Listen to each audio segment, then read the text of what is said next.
ഒരു നല്ല കലാസൃഷ്ടിയുടെ അന്തിമ വിധി കൽപ്പിക്കപ്പെടുന്ന ഒരു പക്ഷേ നൂറ്റാണ്ടുകൾ കഴിഞ്ഞിട്ടായിരിക്കും. കടൽ തീരത്ത് ഫ്രണ്ട്സും ഒക്കെ ആയിട്ടിരിക്കുകയാണ്. പെട്ടെന്ന് ഇങ്ങനെ ഒരു തിര വന്നടിച്ചിട്ട് ഞാൻ ഈ വെള്ളത്തിനകത്ത് പോയി. പക്ഷെ വെള്ളത്തിനകത്ത് പോയിട്ട് കടലിനടിയിൽ ഒരു പാറയ്ക്കകത്തൊരു ഹോളിൽ ഞാൻ സേഫ് ആയിട്ടിരിക്കുകയാണ്. എന്നിട്ട് അവസാനം ഒരു തിര അടിച്ചിട്ട് ഞാൻ ഈ പാറ ഞാനോ കൂടിയിട്ട് മുകളിലെത്തും.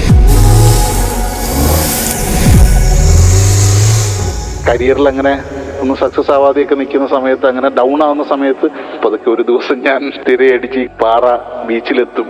എൻ്റെ ഫ്രണ്ട്സൊക്കെ ഇരിക്കുന്നിടത്തേക്ക് എനിക്ക് എത്താൻ പറ്റുമെന്ന് ഞാൻ കരുതുന്നുണ്ട്.